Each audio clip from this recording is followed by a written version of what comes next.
The magic നോവലിലേക്ക് ഏവർക്കും സ്വാഗതം. സുധാകർ മംഗളോദയത്തിൻ്റെ അമ്മ വീട് പാർട്ട് 7. ഈ നോവൽ നിങ്ങൾക്ക് ഇഷ്ടമാകുന്നുണ്ടെങ്കിൽ സബ്സ്ക്രൈബ് ചെയ്യാതാണ് കാണുന്നതെങ്കിൽ പ്ലീസ് ഒന്ന് സബ്സ്ക്രൈബ് ചെയ്യണേ. മുൻപ് നിന്നിരുന്ന സ്ത്രീ മാർക്കറ്റിൽ പോകുമായിരുന്നല്ലോ, ശ്രുതി പറഞ്ഞു. അത് അവർക്ക് അന്നിന് കാശ് പിടുങ്ങാനായിട്ട്. സുലോചനയ്ക്ക് പക്ഷെ അതിൻ്റെ ആവശ്യമില്ല. അല്ലെങ്കിൽ കാറ് വിട്ടു തരണം. വെയിലത്ത് മാർക്കറ്റിലൊക്കെ നടക്കാനും ബസ്സിലിടിച്ച് കുത്താനും എന്നെ കിട്ടില്ല ഡോക്ടറെ. ശരി, ഗിരിജ അത് സമ്മതിച്ചു. തോട്ടക്കാരനെ കൊണ്ട് എല്ലാ അടുക്കളയിൽ എത്തിക്കാം.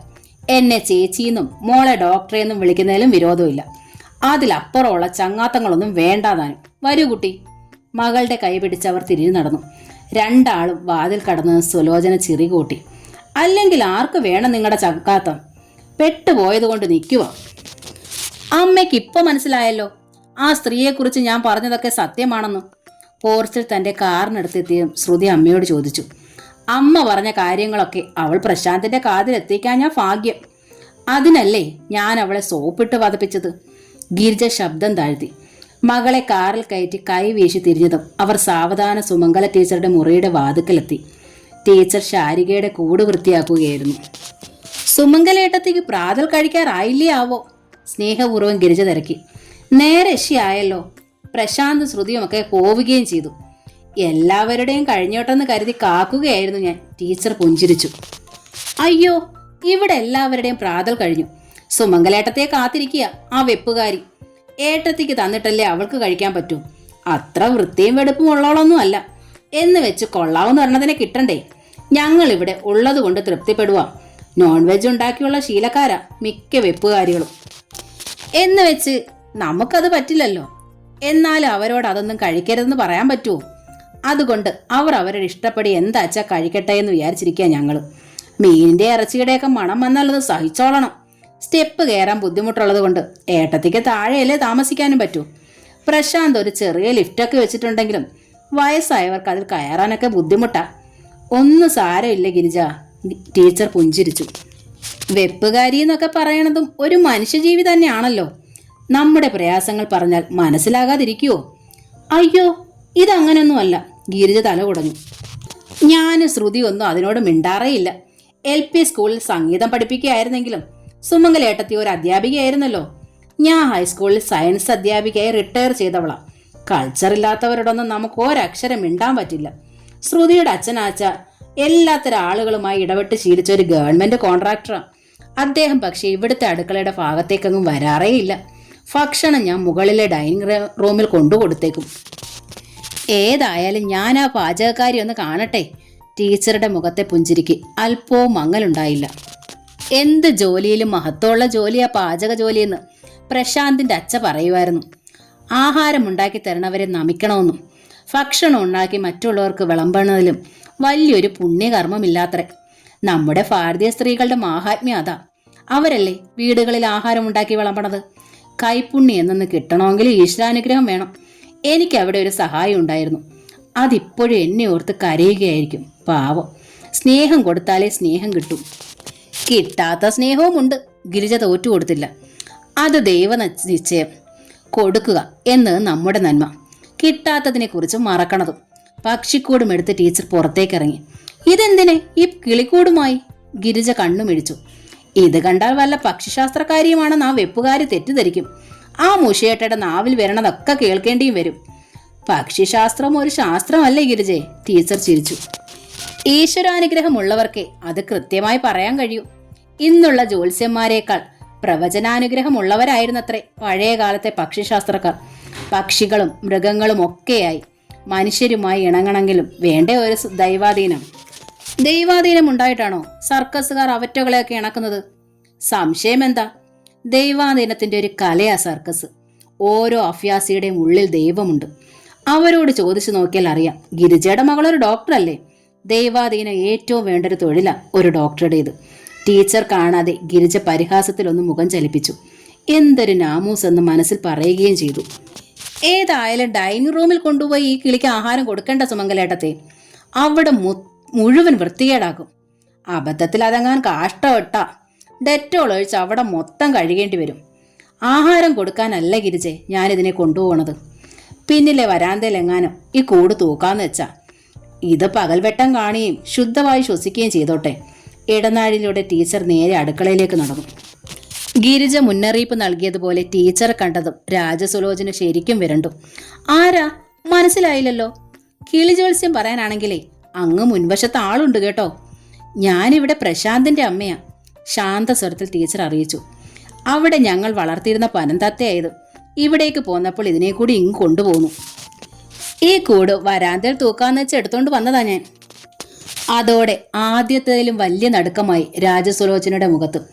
എന്റെ പഴവങ്ങാടി ഗണപതി! നെഞ്ചിൽ കൈ ചേർത്ത് അവൾ വിനയാധിക്യത്താൽ ചുരുണ്ടുകൂടി. എന്നോട് ക്ഷമിക്കണം കേട്ടോ എന്റെ പൊന്നമ്മച്ചി. അയ്യോ, അമ്മച്ചി എന്ന് വിളിക്കണതിൽ വല്ല തകരാറുണ്ടല്ലോ, അതിന് ക്ഷമിക്കണേ.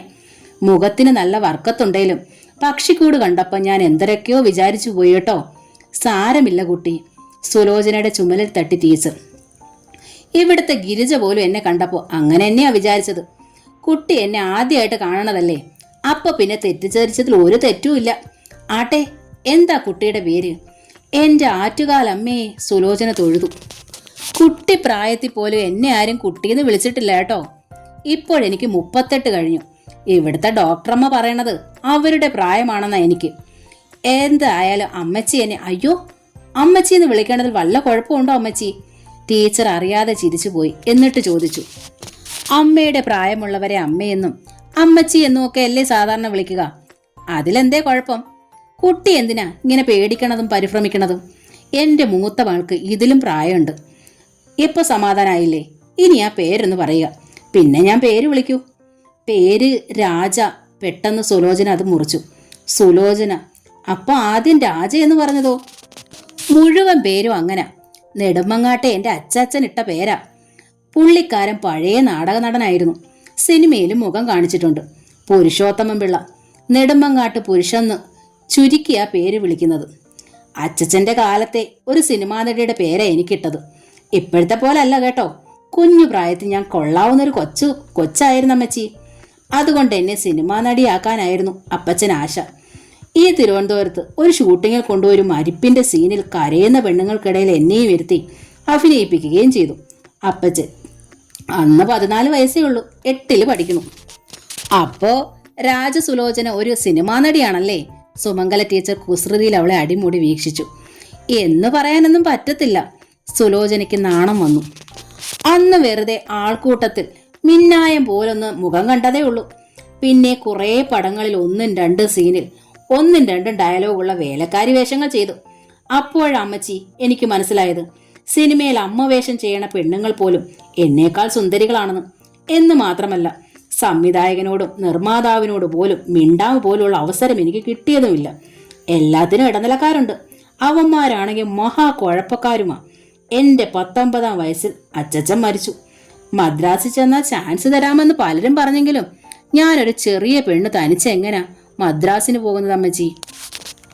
സുലോചനയ്ക്ക് അച്ഛനില്ലായിരുന്നോ? അച്ഛൻ ഒരു ഹോട്ടലിൽ ജോലി ചെയ്യുമായിരുന്നു അമ്മച്ചി. അതിട്ടിട്ട് പോയ കുടുംബം പട്ടിണിയാവില്ലേ? എനിക്ക് താഴെ 1.5 വയസ്സിന്റെ എളുപ്പത്തിൽ 3 പെൺകുട്ടിയുണ്ട് വീട്ടില്. ഒടുക്കം ഞാൻ സിനിമ വിട്ടു. അച്ഛൻ എന്നെ കല്യാണം ചെയ്ത് അയക്കാനും തീരുമാനിച്ചു.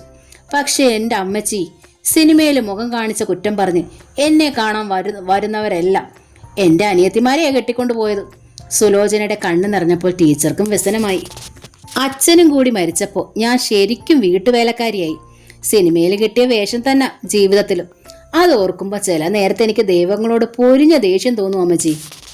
പക്ഷേ അമ്മച്ചിയെ പോലെ സ്നേഹമുള്ളവരെ കാണുമ്പോൾ ദൈവത്തിന് നന്ദിയും പറയും. മുൻപ് ഞാൻ നിന്നിരുന്നത് മെഡിക്കൽ കോളേജിലെ റിട്ടയേർഡ് പ്രൊഫസറുടെ വീട്ടിലാണ്. ഞാൻ പനി പിടിച്ച് കിടന്നപ്പോൾ ആ ഡോക്ടർ എൻ്റെ നെറ്റിയിൽ ബാം പുരട്ടി തന്നു. കുടിക്കാൻ ചുക്ക് കാപ്പിയിട്ട് തന്നു. എന്ത് സ്നേഹമാണോ അതിന്! നമ്മൾ ചില ആശുപത്രിയിൽ പോകുമ്പോൾ തല പൊക്കി പിടിച്ച് മാനത്തുനിന്ന് പൊട്ടി വീണ പോലെ മനുഷ്യന്മാരുടെ മുഖത്ത് നോക്കാതെ നടന്നു പോകുന്ന എത്രയോ ഡോക്ടർമാരെ കണ്ടിരിക്കണം അമ്മച്ചി. അത്തരക്കാര് ഈ ഡോക്ടറെ കണ്ട് പഠിക്കണം. ഞാൻ ഈ കിളിക്കൂട് പിന്നിലെ വരാന്തയിൽ കൊണ്ടുപോയി തൂക്കിയിട്ട് വരാം സുലോചനെ, ടീച്ചർ പറഞ്ഞു. എന്നിട്ട് നമുക്ക് ബാക്കി പറയാം. പെട്ടെന്ന് സുലോചന മുഖം താഴ്ത്തി കൂട്ടിലിരുന്ന് ഉറങ്ങുന്ന ശാരികയെ ശ്രദ്ധിച്ചു. കൂട്ടിൽ വളർത്തുന്ന കിളികള് ചിലപ്പം വർത്താനം പറയാറുണ്ടല്ലോ അമ്മച്ചി, ഇത് വല്ലതും പറയുവോ? കുറേശ്ശെ, ടീച്ചർ മന്ദഹസിച്ചു. എന്നിട്ട് കൂടുമായി പിൻവരാന്തയിലേക്ക് നടന്നു. ഞാനും വരാം അമ്മച്ചി. സുലോചന ഒപ്പം ചേർന്നു. പിൻവരാന്തയുടെ കോൺക്രീറ്റ് സീലിംഗിൽ പിടിപ്പിച്ചിരിക്കുന്ന ഹുക്കുകളിൽ ഒന്നിൽ ശാരികയുടെ കൂട് തൂക്കിയിട്ടതും അവളാണ്. ഇവൾ ഏത് നേരത്ത് ഉറക്കമാണല്ലോ അമ്മച്ചി. എന്താ ഇതിന്റെ പേര്? സുലോചന തിരക്കി. ശാരിക, ടീച്ചർ പറഞ്ഞു. അതോടെ കൂടിന്റെ കമ്പി അഴികളിൽ തട്ടി സുലോചന വിളിച്ചു, എടി ശാരികെ. കൂട്ടിനകത്തെ റിങ്ങിൽ ഉറങ്ങുകയായിരുന്ന ശാരിക പെട്ടെന്ന് കണ്ണുകൾ തുറന്നു. എന്നിട്ട് ക്രൗരഭാവത്തിൽ സുലോചനയെ നോക്കി ചിലച്ചു. പോടി. പിന്നെ മുഖം തിരിച്ചിരുന്ന് വീണ്ടും ഉറക്കമായി. സുലോചന വാവിട്ട് ചിരിച്ചുപോയി. അമ്മച്ചിയുടെ ശാരിക നല്ല ചീമുട്ടി. ഇനി ഇവിടെ കാര്യം ഞാൻ നോക്കിക്കോളാം അമ്മച്ചി. എന്തൊക്കെയാ ഇവൾക്ക് അമ്മച്ചി കൊടുക്കാറ്? പാലും പഴവും പാതി വെന്ത ചോറും. ഒരു കാസ്ട്രോൾ നിറയെ അടുക്കി വെച്ചിരിക്കുന്നത് പൂവിന്റെ മാർദ്ദവുമുള്ള നനുത്ത ദോശയായിരുന്നു. അടുത്തതിൽ കൊതിപ്പിക്കുന്ന വാസനയോടെ ആവി പൊന്തുന്ന ചട്നി. ഒരു സ്റ്റീൽ തട്ടമെടുത്ത് സുലോചന ടീച്ചറുടെ മുന്നിൽ വെച്ചു. ദോശയും ചട്നിയും ഞാൻ വിളമ്പണോ, അത് അമ്മച്ചി താനെ വിളമ്പി കഴിക്കുവോ? എങ്ങനെയായാലും സുലോചനയ്ക്ക് കുഴപ്പമില്ല, പറഞ്ഞോണ്ടാ മതി. സുലു വിളമ്പിയാൽ മതി. നേരിയതിന്റെ തുമ്പുകൊണ്ട് മുഖമൊന്ന് തുടച്ചിട്ട് ടീച്ചർ പുഞ്ചിരി തൂങ്ങി. ഉണ്ടാക്കിയ ആളിന്റെ കൈപുണ്യം വിളമ്പുമ്പോൾ വർദ്ധിക്കുകയുള്ളൂ. എന്തരാ വിളിച്ചത്? നാണത്തിൽ സുലോചന ചുണ്ടത്ത് കൈത്തല അമർത്തി. സുലുവോ? ഈ അമ്മച്ചി ഒരു ബഹു തമാശക്കാരി തന്നെ. പക്ഷേല് സുലോചനയ്ക്ക് ഇഷ്ടമായി കേട്ടോ. ആരെങ്കിലും ഇങ്ങനെ ഇമ്പമായി വിളിക്കണത് കേൾക്കാൻ കൊതിച്ചിരിക്കുമായിരുന്നു. അവിടെ എനിക്കൊരു ശീലാവതി ഉണ്ടായിരുന്നു. അവളെ ഞാൻ ഷീലൂന്നാ വിളിച്ചിരുന്നത്. അത് കേട്ട് ശാരികയെ അങ്ങനെ തന്നെ വിളിക്കും. അവിടുത്തെ ശീലാവതി വലിയ സുന്ദരിയായിരിക്കും. പാവമായിരുന്നു, സ്നേഹമുള്ളവളും. പക്ഷെ സ്നേഹം പുറമേ കാട്ടില്ല. വഴക്കടിക്കും പോലെ വർത്താനം പറയും. അവളെ പിരിയാനായിരുന്നു എനിക്ക് ഏറ്റവും സങ്കടം. ശീലാവതി സുന്ദരിയായിരുന്നു എന്ന് അമ്മച്ചി പറഞ്ഞില്ല. മുതിർന്ന 2 പെൺമക്കളുള്ള 40-45 വയസ്സായവളുടെ സൗന്ദര്യത്തെക്കുറിച്ച് ഞാൻ എന്താ കുട്ടി പറയുക? അതേക്കുറിച്ചൊന്ന് ഓർക്കാൻ അതിനും നേരമില്ലായിരുന്നു. സുലു പക്ഷെ സുന്ദരിയാട്ടോ. ഭംഗിയുള്ള സാരിയൊക്കെ ഉടുത്ത് അടുത്ത് നിൽക്കുമ്പോൾ നല്ലൊരു വാസനയും. അടുക്കളയിൽ നിൽക്കണവർ ഇങ്ങനെ തന്നെയായിരിക്കണം. ഒന്ന് പോവമ്മച്ചി. ദോശയും ചട്നിയും വിളമ്പുന്നതിനിടയിൽ സുലോചന കൊഞ്ചി. അമ്മച്ചി എന്നെ ശരിക്കും കളിയാക്കുക. ദോശയും ചട്നിയും എങ്ങനെയുണ്ടെന്ന് പറഞ്ഞാൽ മതി അമ്മച്ചി. നന്നായിരിക്കണം മോളെ. ടീച്ചർ തല കുലുക്കി. ഇവിടെ ഇത് കിട്ടിയത് എൻ്റെ ഭാഗ്യം. ഇല്ലേച്ചാ എൻ്റെ ഉണ്ണി പാഴ്സൽ ചുമക്കേണ്ടി വരില്ലായിരുന്നോ? അതാരാ അമ്മച്ചി ഉണ്ണി? എൻ്റെ മകൻ പ്രശാന്ത്. ഞാൻ ഉണ്ണീന്നാ വിളിക്കുക. അമ്മച്ചിയെ പോലെ തന്നെ നല്ല വർത്താനോ പ്രശാന്ത് സാറിൻ്റെ. എന്നെ ചേച്ചിന്നാ വിളിക്കണത്. അമ്മച്ചിക്കറിയോ, പ്രശാന്ത് സാറിന് പൃഥ്വിരാജിന്റെ അതേ മുഖവാ. ഇത്തിരി കൂടി പ്രായം ഉണ്ടെന്നേ ഉള്ളൂ. ആരാ പൃഥ്വിരാജ്? അയ്യോ, അതറിയത്തില്ലയോ? സിനിമാ നടൻ. അമ്മച്ചി സിനിമയൊന്നും കാണത്തില്ലയോ? ഞാൻ ആഴ്ചയിൽ ഒരു പടം മാറ്റിന് കണ്ടിരിക്കും. അതേത് വീട്ടിൽ നിൽക്കുവാണേലും മുടക്കത്തില്ല. ഞാൻ വളരെ പണ്ട് നസീറിന്റെ ഷീലയുടെ 1-2 പടങ്ങൾ കണ്ടിട്ടുണ്ട്. ഉണ്ണിയുടെ അച്ഛ പാലക്കാട്ടുണ്ടായി കാണിച്ചതാ. എങ്കിൽ അമ്മച്ചി പൃഥ്വിയുടെ ഒരു പടമേലും കാണണം കേട്ടോ. അമ്മച്ചിയുടെ മോന്റെ അനിയനാണെന്നേ തോന്നത്തുള്ളൂ. തിരുവനന്തപുരത്തായകൊണ്ട് കാറിൽ പോണത് ഞാൻ കണ്ടിട്ടുണ്ട്. നല്ല പൊന്നും കൊടുത്ത് കൊച്ചൻ. മല്ലികാക്കയുടെയും സുകുമാരണ്ണന്റെ മോനാണല്ലോ. അപ്പോ ബന്ധുക്കളാണല്ലേ? ഓ, എന്തൊരു ബന്ധം. അവര് വലിയ കുടുംബക്കാര്. ഞാനാര്? വീട്ടുവേലക്കാരി. മുൻപ് സിനിമയിൽ മുഖം കാണിച്ചിട്ടുള്ളതിന്റെ ഒരു ഇമ്പം വെച്ച് എല്ലാ സിനിമാക്കാരെയും ചേട്ടാന്നും അണ്ണാന്നും അക്കാന്നും മാമാന്നും ഒക്കെ ഞാൻ വിളിക്കത്തുള്ളൂ എന്ന് മാത്രം. ദോശ 2 എണ്ണം കൂടി കേട്ടോ അമ്മച്ചി. അയ്യോ, എന്റെ വയറ് പൊട്ടാറായി സുലു. 2 ദോശ തിന്നാലും വയറ് പൊട്ടുവോ? എങ്കിലും സൂചി നൂലും എടുത്ത് ഞാൻ തുന്നിക്കെട്ടാം. നിനക്ക് അത്ര നിർബന്ധാച്ച 1 എണ്ണം ഇട്ടോളൂ മോളെ. നിനക്ക് വേണ്ടി 1 എണ്ണം കൂടി ഞാൻ കഴിക്കാം. ഇന്നത്തേക്ക് മാത്രം. നാളെ മുതൽ 1 എണ്ണം കൂടുതൽ ഞാൻ തൊടില്ല. നാവിലിട്ട് അലിഞ്ഞു പോവത്തില്ലയോ അമ്മച്ചി ഇത്? അത്ര കനം കുറച്ചിട്ടില്ലയോ അമ്മച്ചിക്ക് വേണ്ടി ഞാൻ ചുട്ടത്? അതുകൊണ്ടല്ലേ 1 എണ്ണം കൂടി കഴിക്കാന്ന് സമ്മതിച്ചത്. നേരെ അവണ്ണ ആഹാരം കഴിക്കാതെ അമ്മച്ചി ക്ഷീണിച്ചു പോയാല് പ്രശാന്ത് സാർ എന്നെ കുറ്റപ്പെടുത്തത്തുള്ളൂ, പറഞ്ഞേക്കാം. അങ്ങനെ ഉണ്ടാവാതെ ഞാൻ നോക്കിക്കോളാം സുലോചനെ. ഇനി നീ കഴിക്ക്. കൈ കഴുകിയിട്ട് വന്ന് ഞാൻ വിളമ്പിത്തരാം. തട്ടവും എടുത്ത് ടീച്ചർ എഴുന്നേറ്റു. അയ്യോ, ഈ പ്ലേറ്റ് എവിടേക്കാ കൊണ്ടുപോകുന്നേ അമ്മച്ചി? കഴുകി തുടച്ച് റാക്കിൽ വെക്കാൻ. അയ്യോ, അതൊക്കെ ഞാൻ ചെയ്യത്തില്ലേ? അതിനല്ലേ എനിക്ക് 2 ഇരട്ടി ശമ്പളം തരണത്. എന്നാലും ഞാൻ കഴിച്ച എച്ചിൽ പാത്രങ്ങൾ മറ്റുള്ളവർ കഴുകാൻ ഞാൻ സമ്മതിക്കില്ല മോളെ. അതെൻ്റെ ഒരു ചിട്ടയാ. ടീച്ചർ പോയി തട്ടം സോപ്പിട്ട് കഴുകി ടവൽ കൊണ്ട് തുടച്ച് റാക്കിൽ വെച്ചിട്ട് സുലോചനയുടെ അരികിലെത്തി. അവൾ അപ്പോഴേക്ക് ആഹാരം കഴിച്ചു തുടങ്ങിയിരുന്നു. നിനക്ക് ഞാൻ വിളമ്പിത്തരാന്ന് പറഞ്ഞതല്ലേ? ടീച്ചർ തിരക്കി. അത്രയ്ക്ക് കുരുത്തക്കേട് എനിക്കില്ല അമ്മച്ചി. ദാരിദ്ര്യം പിടിച്ചതാണേലും ഞാനും ഒരു കുടുംബത്തിൽ തന്നെയാണ് പിറന്നത്.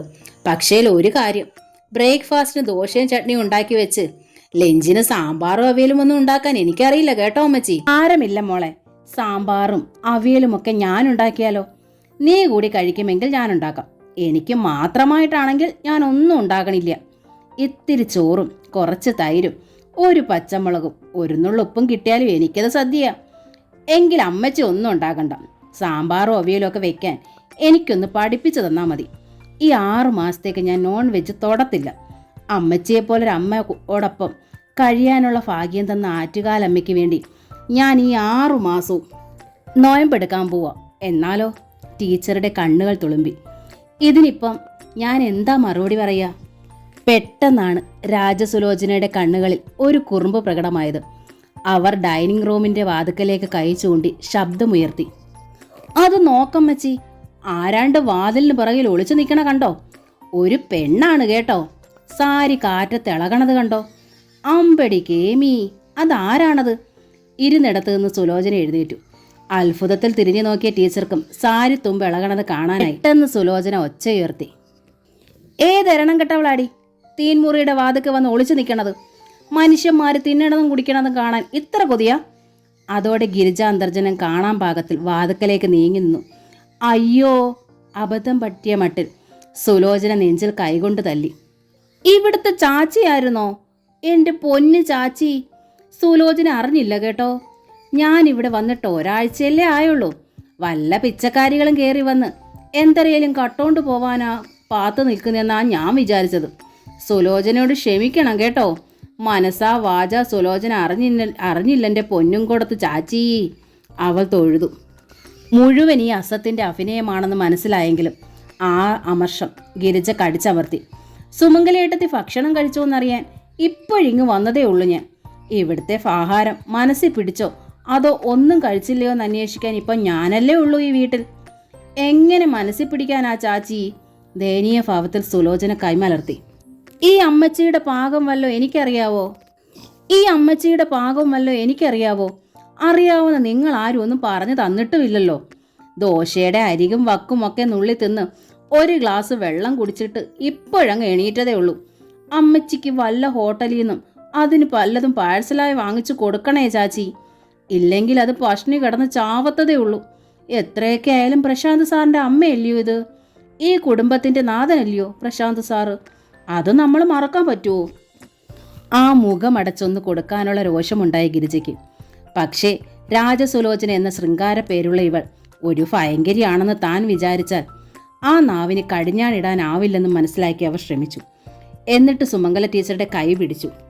വിശക്കണുണ്ടെങ്കിൽ ഏതേലും വെജിറ്റേറിയൻ ഹോട്ടലിൽ നിന്ന് പാഴ്സൽ വാങ്ങിപ്പിക്കാൻ സുമംഗലേട്ടത്തി. പകൽ സമയമായതുകൊണ്ട് ആ വാച്ചർ ഇവിടെ കാണുകയില്ല. ശ്രുതിയുടെ അച്ഛൻ തന്നെ കാറും എടുത്ത് പോകേണ്ടി വരുമെന്നേ ഉള്ളൂ. അയ്യോ, അതിൻ്റെ ആവശ്യമൊന്നും ഇല്ല ഗിരിജെ. എനിക്ക് ആവശ്യമുള്ളതിന് ഞാൻ കഴിച്ചു കേട്ടോ. ഇപ്പോൾ എനിക്ക് ഒട്ടും വിശക്കണില്ല. രാജസുലോചന കരിയാത്ത ദോശയും മസാല ചേർക്കാത്ത ചട്നിയും ഉണ്ടാക്കി തന്ന കാര്യം പക്ഷേ ടീച്ചർ ഒളിച്ചു. അതിൻ്റെ പേരിൽ ഗിരിജ ആ പാചകക്കാരിയെ പറഞ്ഞു വിട്ടാലോ എന്നായിരുന്നു അവരുടെ ഭയം. എന്നാലും ആ സുലോചന എന്നവളോട് 2 വാക്ക് പറയാതെ പറ്റില്ല. ഞങ്ങൾക്ക് എങ്ങനെ തന്നാലും സുമംഗലേട്ടത്തിക്കെങ്കിലും ഇത്തിരി രുചിയുള്ള ആഹാരം ഉണ്ടാക്കി തന്നൂടെ അവൾക്ക്? ഗിരിജ വീണ്ടും അടുക്കളയിലേക്ക് തന്നെ മടങ്ങിപ്പോയി. ആ സ്ത്രീ ഒന്നും കഴിച്ചില്ല എന്ന് പറഞ്ഞത് സത്യമാണോ സുലോചനെ? ആകാംക്ഷയിൽ അവർ തിരക്കി. എങ്കിലൊരാഴ്ച കൊണ്ട് അവർ ഈ വീട് വിട്ടു പൊയ്ക്കോളുമെന്ന് ഉറപ്പാ. നിനക്ക് ഞാനൊരു പട്ടുസാരി സമ്മാനമായി വാങ്ങിത്തരികയും ചെയ്യും. പട്ടുസാരി വേണ്ട ചാച്ചി, സുലോചന കൊഞ്ചി. ഒറിജിനൽ പട്ടിനൊക്കെ തീ വിലയാകും. പട്ടാണെന്ന് പറഞ്ഞിറക്കണ കച്ചറ തുണിയൊന്നും സുലോചന ഉടുക്കത്തുമില്ല. സാരിയേക്കാൾ എനിക്കിഷ്ടം ചുരിദാറാ. സാരി ഉടുത്താ ഞാൻ ചാച്ചിയുടെ പ്രായമുണ്ടെന്ന് ചാച്ചിക്ക് തോന്നണത്. ചുരിദാറിട്ട ഒരു 10-15 വയസ്സെങ്കിലും കുറച്ചേ തോന്നത്തുള്ളൂ. ചുരിദാറെങ്കിൽ ചുരിദാർ, ഗിരിജ വാക്ക് കൊടുത്തു. കാറിൽ നിന്നെയും കൂട്ടിക്കൊണ്ടുപോയി വാങ്ങിച്ചു തരിഞ്ഞ് നിന്റെ സെലക്ഷൻ അനുസരിച്ച്. പക്ഷേ അവരെ ഇവിടുന്ന് പറപ്പിക്കാനുള്ള മന്ത്രവും തന്ത്രവും മന്ത്രവാദവും ഒക്കെ നിന്റെ കയ്യിലാണെന്ന് മാത്രം. പക്ഷേ അടുക്കളയിലെ മന്ത്രവാദം അത്രയ്ക്കങ്ങ് ഏൽക്കുമെന്ന് തോന്നണില്ല ചാച്ചി. ദോശയുടെ അരികും വക്കുമൊക്കെ നുള്ളി തിന്ന് സുലോചന പറഞ്ഞെങ്കിലും ഒരു 3 ദോശയുടെ ഉരുപ്പടി അവരുടെ ഉള്ളിൽ ചെന്നിട്ടുണ്ട്. മസാലയിട്ട് പൊരിച്ച ചട്നിയും കൂട്ടി. എനിക്ക് തോന്നണത് അവരാ കാട്ടുമുക്കിൽ ഇതൊക്കെ തന്നെ തിന്ന് ജീവിച്ചെന്നാ. അക്കണക്ക് കൂട്ടുമ്പോൾ മട്ടനും ചിക്കനും ഉലർത്തി കൊടുത്താലും തള്ള തട്ടണ ലക്ഷണമാ. അപ്പം കുഴഞ്ഞു പോണത് നമ്മളാണെന്ന് മാത്രം.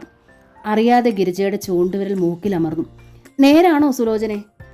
ഈ ഒരാഴ്ച കൊണ്ട് ഞാനൊരധിക പ്രസംഗിയാണെന്ന് ചാച്ചിക്കും മോൾക്കും തോന്നിക്കാണുമേ. എന്ന് വെച്ച് നുണച്ചിയാണെന്ന് തോന്നിയോ? ഇല്ലല്ലോ. ഗിരിജ മറുപടി പറഞ്ഞില്ല. അതുകൊണ്ട് സുലോചന തുടർന്നു. മറ്റെന്തെങ്കിലും തന്ത്രം നോക്കണതായിരിക്കും ബുദ്ധി. ഇല്ലെങ്കിൽ പിന്നെ പരട്ട കിഴവി എങ്ങനെയെങ്കിലും കുറച്ച് നാൾ ഇവിടെ കഴിച്ചു കൂട്ടട്ടെയോ എന്ന് അങ്ങ് കണ്ണടയ്ക്കണം. ഒന്നോർത്താ അതാ ചാച്ചി നല്ലത്.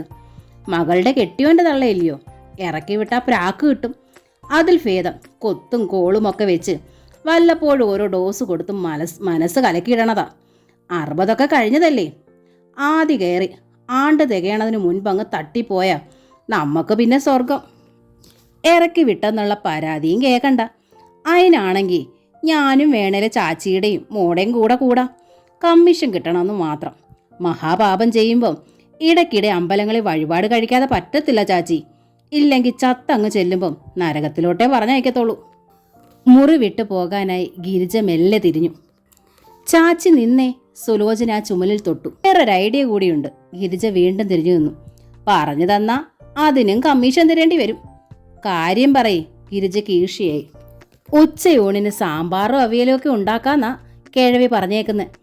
ഉണ്ടാക്കിപ്പിക്കട്ടോ ചേച്ചി ഞാൻ. വെറുതെ ഹോട്ടലിൽ നിന്ന് പാഴ്സൽ വരുത്തി കാശ് കളയണത് എന്തരിനാ? എല്ലാവർക്കും ഉള്ളത് അവർ വെച്ചോളും. 6 മാസം കഴിഞ്ഞ് ഞാനങ്ങ് പോകുമ്പം ശമ്പളം വേണ്ടാത്തൊരു വെപ്പുകാരി ചാച്ചിക്കും സ്വന്തമാവും. ഇനി ഏതെങ്കിലും തരത്തിൽ പ്രശാന്ത് സാർ അറിഞ്ഞാലും നമുക്ക് തന്നെ ലാഭം. അമ്മ കിടന്ന് കഷ്ടപ്പെടുന്ന കണ്ട് മകൻ തന്നെ അമ്മയെ വല്ല വൃദ്ധസ്ഥാനത്തിലും കൊണ്ടാക്കിയാലോ? കോളടിച്ചില്ലേ? ഗിരിജയുടെ മുഖം ഒന്ന് തെളിഞ്ഞു. എങ്കിലും സുലോചനയുടെ ബുദ്ധി അങ്ങനെ അംഗീകരിച്ചു കൊടുക്കാൻ അവൾ തയ്യാറായില്ല. വേറെ വല്ല മാർഗവുമുണ്ടോന്ന് ഞാനും നോക്കട്ടെ. ഗിരിജ വാതിൽ കടന്നു പോയതും സുലോചന കോക്രി കാണിച്ചു. ഇപ്പം കണ്ടുപിടിക്കും. ഗിരിജ വീണ്ടും എത്തിയത് സുമംഗല ടീച്ചറുടെ മുറിയുടെ വാതുക്കലാണ്. ടീച്ചർ അപ്പോൾ പതിവ് ഭാഗവതം വായനയിലായിരുന്നു. വാതുക്കൽ ടീച്ചർ കാത്തുനിന്നു. ടീച്ചർ പുസ്തകം മടക്കിയതും അവർ അരികിലെത്തി. കിടക്കയിൽ ഒപ്പം ഇരുന്ന് ചുറ്റും വീക്ഷിച്ചു. ഈ കൃഷ്ണവിഗ്രഹം ഡ്രോയിങ്ങിലെ ആ ഗ്ലാസ് കേസിൽ വെച്ചാൽ പൊടി കയറിയില്ലല്ലോ സുമംഗലേട്ടത്തി. ഉണ്ണി ഇങ്ങ് വന്നാട്ടെ. വാച്ചറെ കൊണ്ട് വെപ്പിക്കാം. വെറുമൊരു പ്രതിമയല്ലല്ലോ ഗിരിജ ഇത്.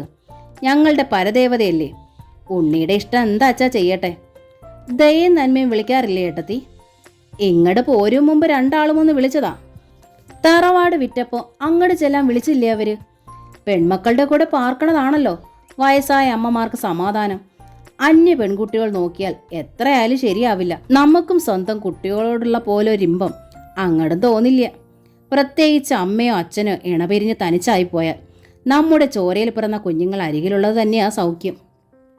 എനിക്കങ്ങനെ സ്വന്തമൊന്നും അന്യതൊന്നും വേർതിരിവില്ല ഗിരിജ. എല്ലാം നമ്മുടെ സ്വന്തം തന്നെ. ആ അടുക്കളയിൽ നിൽക്കണ കുട്ടിയോട് പോലും എനിക്ക് അന്യത്വം തോന്നണില്ല. അമ്മയെന്ന് വിളിക്കുമ്പോൾ സ്വന്തം കുട്ടിയായിട്ട് തന്നെയാണ് ഞാൻ കരുതണത്.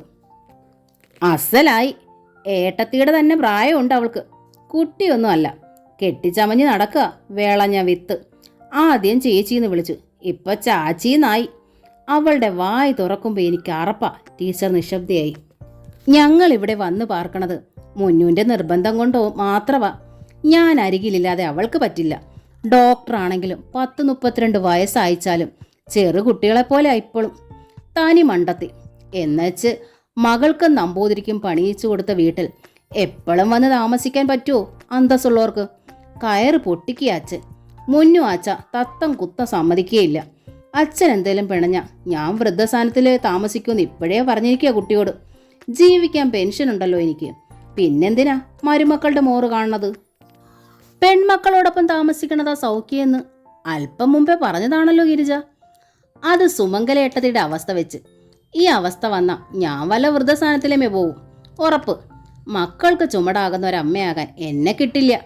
പറയാനുള്ളത് ഭംഗിയായി പറഞ്ഞു തീർത്ത സംതൃപ്തി ഉണ്ടായിരുന്നു ഗിരിജയുടെ മുഖത്ത്. ടീച്ചർ ദീർഘമായി ഒന്ന് നിശ്വസിച്ചു. എനിക്ക് അച്ഛ എൻ്റേതായ പണമുണ്ട്, അത്യാവശ്യം ആരോഗ്യവുമുണ്ട്. ആരോഗ്യം കുറഞ്ഞാലും വൃദ്ധമന്ദിരങ്ങളിൽ സഹായത്തിന് ആളെ കിട്ടും. മരുമക്കടെയും ബന്ധുക്കടെയും കുത്തുവാക്ക് കേൾക്കണ്ട. വേലക്കാരുടെ ദുർമുഖം കാണണ്ട. സ്വതന്ത്രമായി ജീവിക്കാം, സന്തോഷമായി മരിക്കാം. ടീച്ചർ മന്ദഹസിച്ചു. ഗിരിജയുടെ മനസ്സുള്ള അമ്മമാരും അച്ഛന്മാരും ചേർന്ന നാട്ടിൽ വൃദ്ധമന്ദിരങ്ങൾ ഉണ്ടാക്കിയെന്ന് ഇപ്പോൾ ബോധ്യമായി. വയസ്സായ മാതാപിതാക്കളെ അന്ത്യകാലത്ത് അത്തരം സ്ഥലങ്ങളിലേക്ക് അയക്കാനുള്ള ട്രെയിനിങ്ങാ നിങ്ങൾ മക്കൾക്ക് കൊടുക്കണത്. അപ്പോൾ പിന്നെ അവർ അത് തന്നെയല്ലേ ചെയ്യൂ. എനിക്ക് ആഗ്രഹം എൻ്റെ മക്കളിൽ ഒരാളുടെയോടൊപ്പമെങ്കിലും കിടന്ന് മരിക്കാനാ. വൃദ്ധമന്ദിരങ്ങളും ആശ്രമങ്ങളും ഒന്നും എനിക്ക് സൗഖ്യം തരില്ല ഗിരിജ. എൻ്റെ ഉണ്ണി അങ്ങനെ എവിടെങ്കിലും എന്നെ വലിച്ചെറിയുകയുമില്ല. എൻ്റെ പെൺമക്കൾക്കും എന്നെ സ്നേഹമാണ്. പക്ഷേ ജീവിതത്തിൻ്റെ അന്ത്യം വരെ ഈ ദേശത്ത് ജീവിച്ചിട്ട് കണ്ണടയ്ക്കാൻ നേരെ അപരിചിതമായ ഗൾഫിലോ അമേരിക്കയിലോ ഞാൻ എങ്ങനെ പോവാ? എൻ്റെ ഉണ്ണി എനിക്ക് ചെലവിന് തരണ്ട. ഭക്ഷണം പോലും ഞാൻ ഉണ്ടാക്കി കഴിക്കും. പെട്ടെന്ന് ആ തൊണ്ടയിടറി. എനിക്ക് പക്ഷേ എൻ്റെ കുട്ടിയുടെ മുഖം കാണണം. പലരും ആശ്രയം തരാമെന്ന് പറഞ്ഞിട്ടും ചിറ്റിലശ്ശേരി വിട്ട് ഞാൻ തിരുവനന്തപുരത്തിന് പോകുന്നതും അതിനാ.